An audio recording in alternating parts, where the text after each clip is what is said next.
This is Cerebral Cinema. Movies of the mind. Who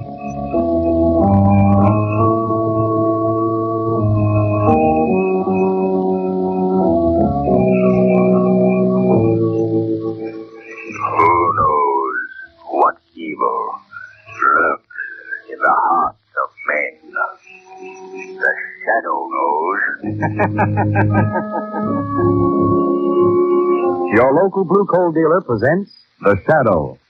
These half-hour dramatizations are designed to forcibly demonstrate to old and young alike that crime does not pay. Before the curtain rises on Act One of today's adventure with The Shadow, remember this, homeowners. Because of abrupt changes in temperature, the coming months are the most treacherous of the entire year. So do the safe thing, the wise thing, and order blue coal for your next fuel supply. You'll find that this quality-tested hard coal gives steadier, more healthful heat. It's easier to bank and control, and it burns evenly and prevents your home from becoming suddenly chilled or overheated. Remember the name, Blue Coal, for perfect home heating comfort in any kind of weather. The Shadow, the mysterious character who aids those in distress and helps the forces of law and order, is in reality Lamont Cranston, wealthy young man about town. Cranston's friend and companion, the lovely Margot Lane, is the only person who knows to whom the unseen voice belongs. Today's story, Horror in Wax.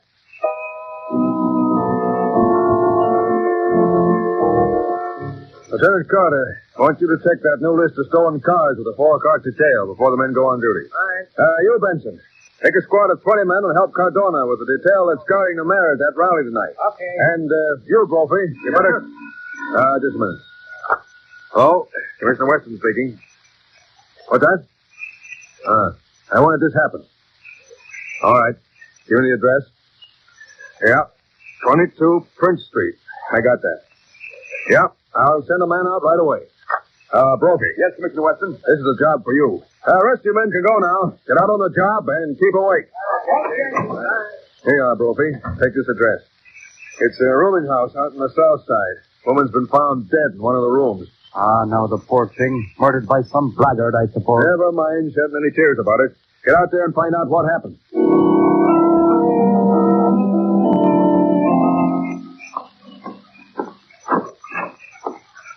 There she is, Lieutenant Brophy. Crying just the way I found her when I came up to clean her up this morning. Who is this woman? Never saw her before.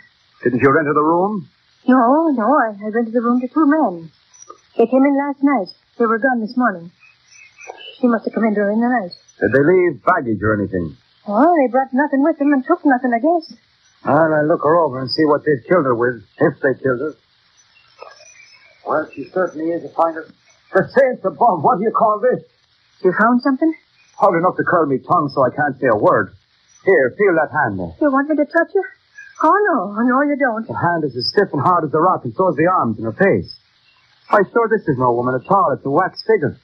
Wax figure? Certainly. The lads that rented the room and left us here were likely as not a couple of dress salesmen. Nothing more. And she's not really dead? No deader than she's ever been. It's the devil's own thing they send a police officer out on nowadays. Well, what'll I do with this wax figure? You leave it where it is. We'll send the wagon for it. Maybe the wives of one of the men can cut her clothes on it.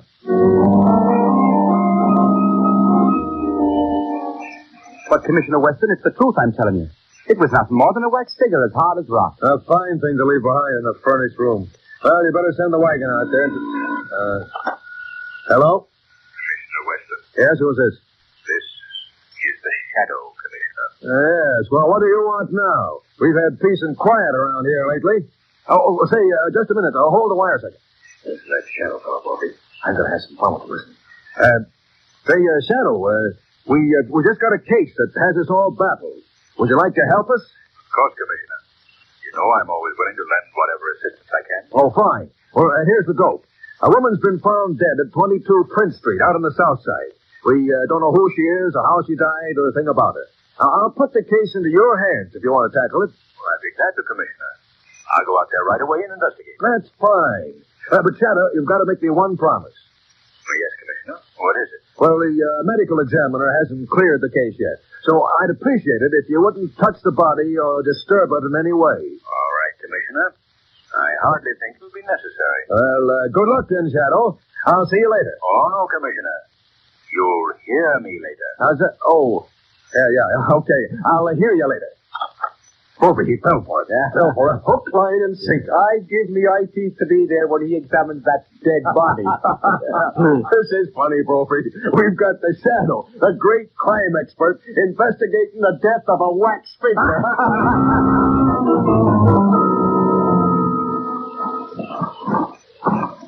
Well, Lamont, you searched every inch of this room, but there's not a single thing that would identify this woman's body. No, Margot. I didn't expect there would be. Perhaps I'd better search the clothing. No, Margot. Don't touch the body. Commissioner Weston specifically asked me not to. But there might be a tag on the clothing or something. Hardly. The man who left his body here planned it too well to leave any telltale markings. You'll notice that even the manufacturer's name has been scraped off the soles of the shoes. The features have a strange wax-like appearance. Yes. Amazingly wax-like. Well, if there's nothing more to do here, Lamont, I won't be a bit sorry to leave as soon as possible. All right, we'll go, Margot. Commissioner Weston is probably waiting for the Shadow's report on the case, and we don't want to meet any of his men here. We mustn't disappoint the commissioner.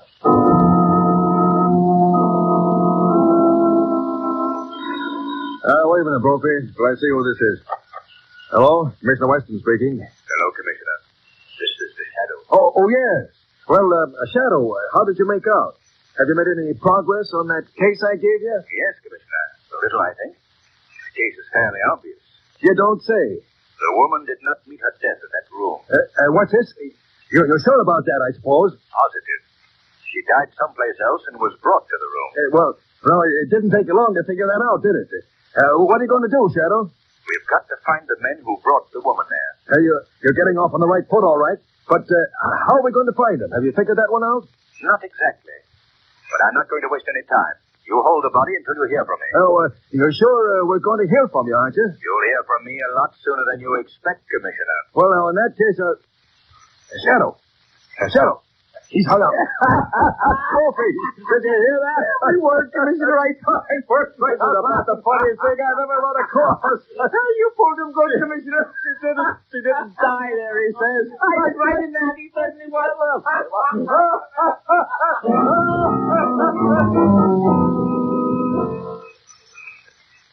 You're regarded, Professor Whitehead, as an outstanding authority in these matters, and I want you to know that I trust your judgment implicitly. Thank you, Cranston.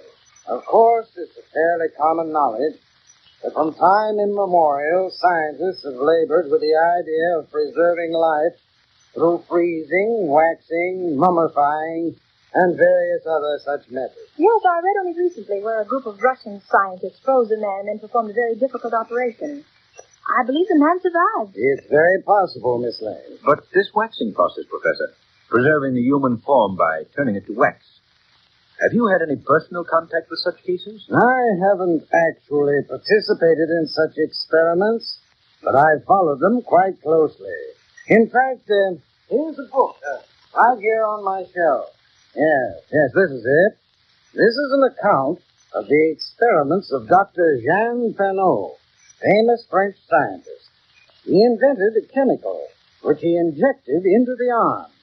Within a few hours, the subject assumed not only a wax-like appearance, but all organs were stilled, and a state of suspended animation attained. Well, what happened to Penot? Did he continue these experiments? No, he never got the chance. He was laughed out of the community where he lived. When he revealed the fact that he had waxed the body of a young girl, he was stoned. And what happened to the girl? Oh, Penot revived her right enough.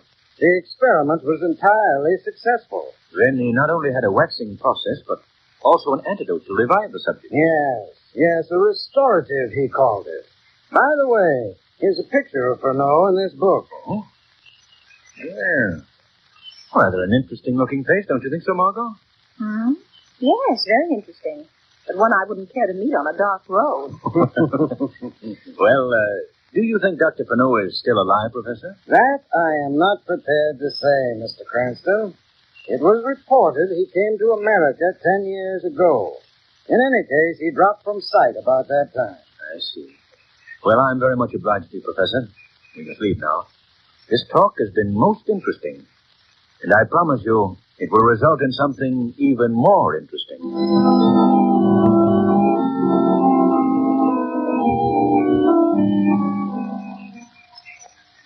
Are you nearly finished, Lamont? Yes, Margot.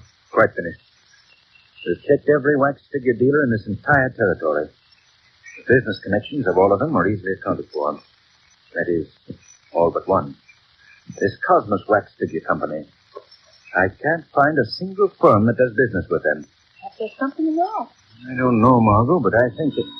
Oh, that's probably my friend Vic Marquette, the Internal Revenue Department. Hello? Oh, is that you, Grant? Oh, yes, Vic. Have you found anything? Well, that Cosmos company you inquired about. Yes? Yeah, there's a ship due at quarantine in a few hours with a large consignment of wax figures for them. You say the ship is due in a few hours? Yeah? Vic, I want you to do me a favor. All right. I want you to assign Miss Lane and myself to the custom detail that goes on board that ship to quarantine. Oh, I don't know what you got up your sleeve, Cranston. It's not exactly official. Oh, I guess it can be arranged. All right, we'll be right down. I'll explain matters to you then. What are we going to do now, Lamont? I'm only playing along on a hunch. But if it works out, Margot, I think we'll have a little surprise in store for our friend Commissioner Weston.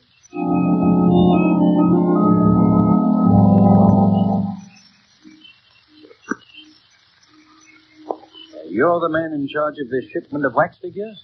Oui, monsieur. Do you always store them in staterooms? Wouldn't it be less expensive to ship them in the hold with other freight? Oh, but, monsieur, these figures are not freight. They're works of art, as you can see. Yes, they're really amazing. I don't believe I've ever seen such lifelike figures. Yes. The attention to detail is astounding. Even to birthmarks and scars. Well, we're very much obliged to you for letting us see these figures, sir. And good night. Good night, monsieur. Good night, madame. Good night. Don't say anything for a moment, Margot. Let's get down to the companionway. Kimmel, now tell me, did you notice anything unusual about those figures? I thought they were simply astounding reproductions of human features. No, I don't mean that. Did you notice on the left arm of each, there was the tiniest puncture, such as might have been made by a hypodermic needle? No, Lamont, I hadn't noticed. What do you think it means? I don't know exactly, Margot. But we're following that shipment of wax figures to its destination.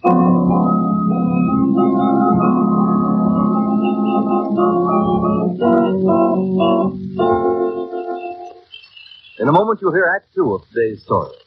Homeowners, the finest quality anthracite that you can buy is blue coal. It's the only trademarked anthracite. The only coal which is colored a harmless blue to identify it and to guarantee you that you'll get the most for your money in heating results and satisfaction.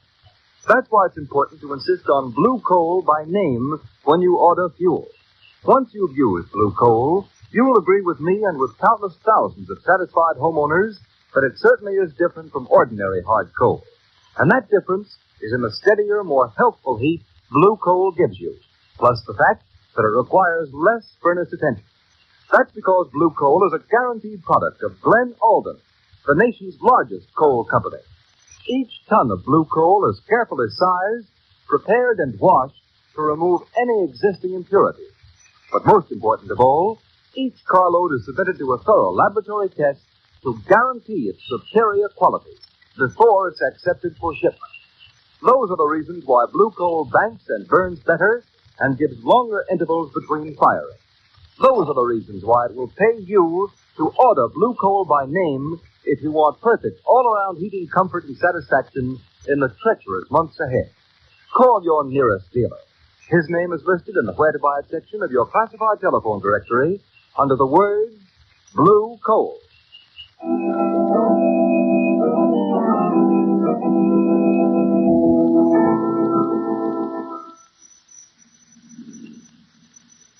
Stop the car right here, Margot. That's the Cosmos building, just ahead there.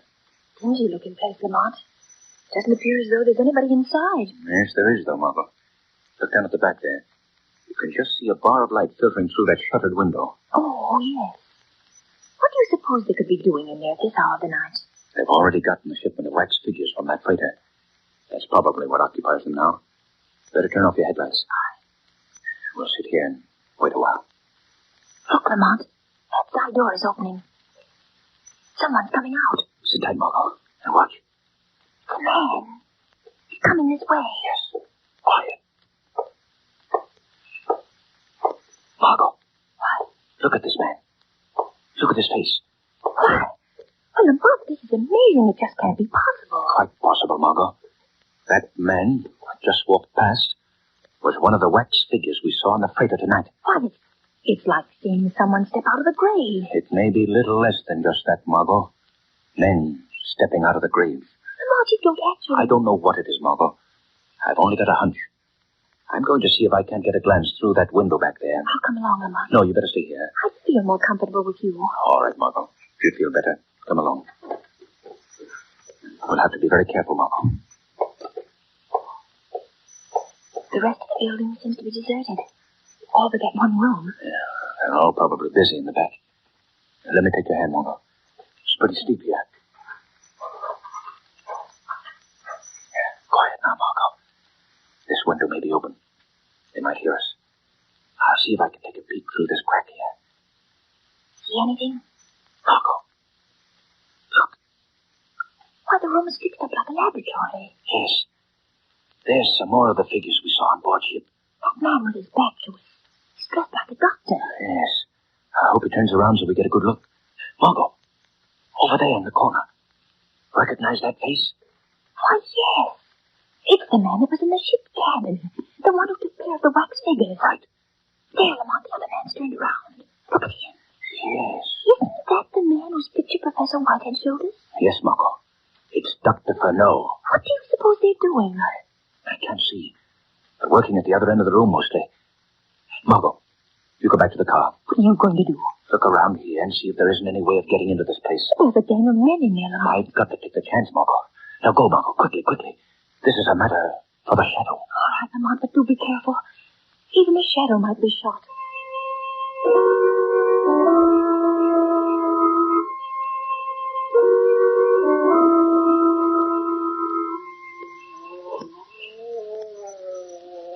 Doctor, this one is coming too. Very good. Give the wax figure another injection of the restorative.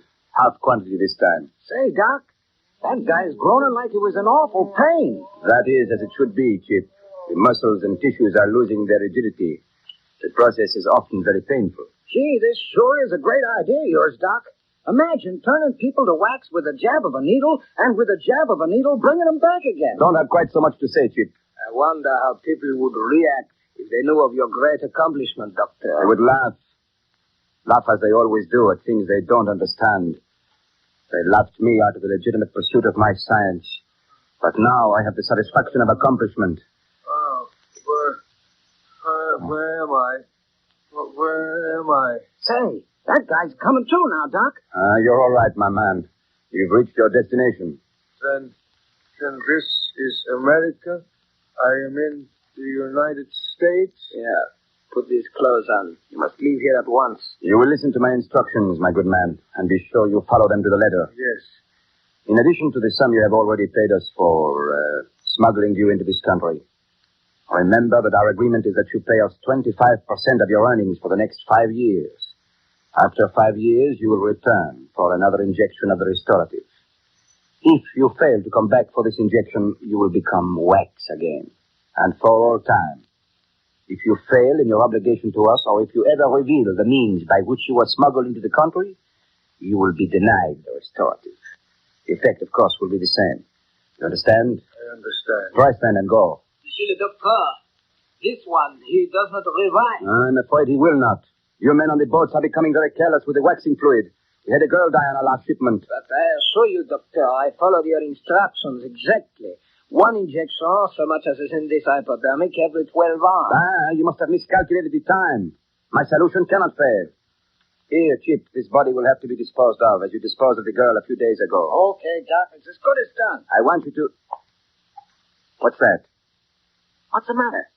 You hearing something? I thought I heard footsteps outside. I'll take a walk around outside. No use taking chances. I will go with you. Okay. We'll take this guy out with us. Come on, you. Yes, I'm dressed now. I go. Be right back, Doc.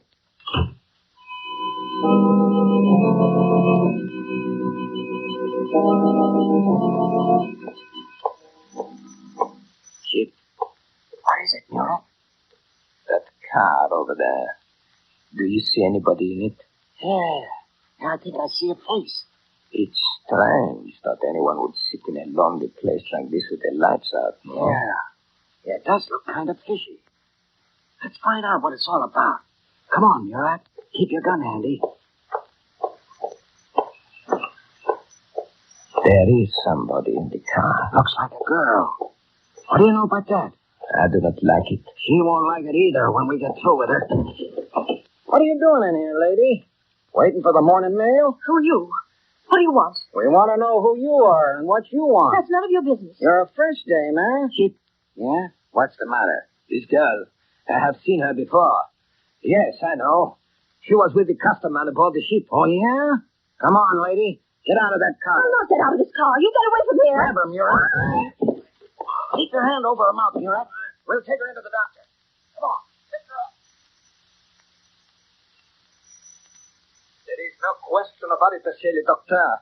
She is the one who came aboard the freighter with the customs officer. A customs man, huh? You let me out of this place, you hear? You did not come here alone, madame. Who is with you? There's nobody with me. What were you snooping around for? I wasn't snooping around. I was sitting in my car. Madame, you impose a very unpleasant duty upon me. What do you mean? I do not know how much knowledge you have acquired around here, but I must be certain that whatever it is, you will never have a chance to communicate it to anyone else. What do you intend to do? Murat, give me that hypodermic. Wait, doctor. Don't you dare! Keep your hands off me! Madame, I regret that I must give you an injection of this fluid. In a few minutes, you will turn to wax. Oh, no. In that condition, you shall remain for all time. No, let me go. Murat, hold her tightly. Quiet. Okay, I'll keep her quiet for a while. Pull her sleeve up, Murat. Oui, doctor. That's it. Now the hypodermic. Not quite so fast, Doctor. Who was that? Who spoke? I did, Dr. Furneaux. Who are you? I am the Shadow. Shadow? I do not understand. What is the shadow? I've heard of this guy. He's the enemy of the underworld. Nobody can see him. This girl, she is with him? Yes. Dr. Furneaux, release her. Take that gag out of her mouth. Ah, you are very clever, monsieur. Very clever. But I think you will find I'm not so easily beaten. Do as I tell you. I don't want to have any fight with this Shadow. No, do I. You are cowards, both of I'm you. getting out of here. I will go too. Chip, what? You will not run out on me. I'm going. Stay where you are. You stay if you... You're right. You shot. You're right. Yes. And now you. And now, Shadow, where are you? Right beside you. And I... Oh, no, you don't. Oh, my arm. There, Furneaux. Your gun is on the floor. You're helpless. Now will you be so foolish as not to do what you're told? Very well. I cannot fight the unseen. What do you wish? Remove the gag from the lady's mouth. Of course. There you are. Oh, get me out of here. Get me out of this horrible place. You're all right, Margot. There's nothing more to fear. Madam, I will get you a glass of water. Oh, no, you don't, Doctor. Be too easy to poison the water. Dr. Furneaux, you are coming with me. And where would you take me? To the police. They will deal with you. I'm afraid I will have to disappoint you, monsieur. Life and the people of the world have humiliated me enough. They will never subject me to the humiliation of a criminal cell. What do you mean, Doctor? This hypodermic I hold in my hand will answer your question most eloquently. Many people have known the result of my great discovery. Now, I shall know it myself in its ultimate. Doctor, I beg of you, don't destroy yourself. There's always hope for a man of your skill, even though you've so grossly misused it. No, monsieur. The world laughed once. Now it will neither laugh nor weep. One injection, an overdose.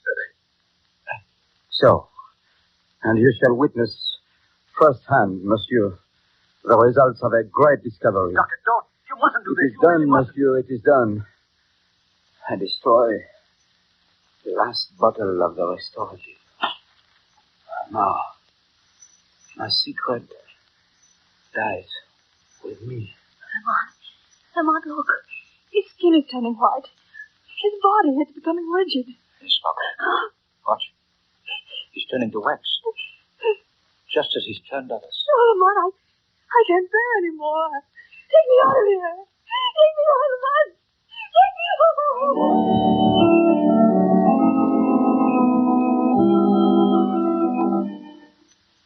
You mustn't worry any more, Lamont. I'm quite all right now. Now, you've given me a couple of very anxious days, Margot, since our encounter with Dr. Fenot. I'm sure I could never stand such an experience again. Now it appears as something I've dreamed. Lamont, what of those people Fenot smuggled into the country? They'll die in 5 years if they don't receive the injection. Why, Margot, that was simply a bluff. I've checked through Fenot's notes. He used this ruse simply to hold them to their promises. They're quite safe. I'm glad. It's strange. But I suppose, in a way, Commissioner Weston has the laugh on me after all. For my part, I don't feel there's much reason for laughing. As evil as Dr. Fenot was, and as badly as he misused his great talents, I can't help but feel that his discovery might have had potentialities for good beyond belief. Perhaps it will occur again in a mind worthy of great things.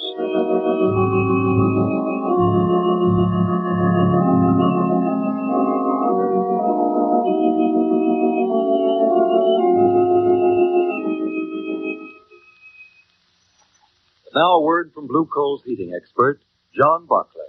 Thank you, Ken Roberts, and good afternoon, friends.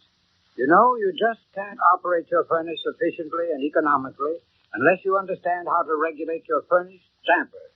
Every furnace should be equipped with 3 dampers.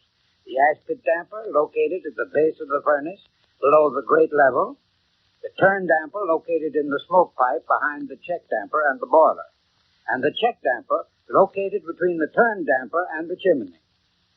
In milder weather, when you want a slow-burning, lasting fire, the check damper should be wide open, the ash pit damper closed. It is very important that your check damper be large enough to adequately check the fire. If it is not, it will certainly pay you to have an additional check damper installed by your plumber. If you're having trouble in regulating your furnace, your Blue Coal dealer will gladly send a John Barclay serviceman to give your heating plant a thorough inspection. There is no charge or obligation for this service. I thank you.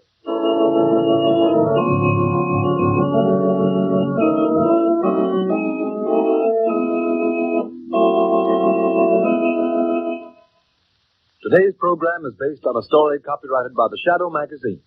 All the characters and all the places named are fictitious. Any similarity to persons living or dead is purely coincidental. Shadow magazine is now on sale at your local newsstand.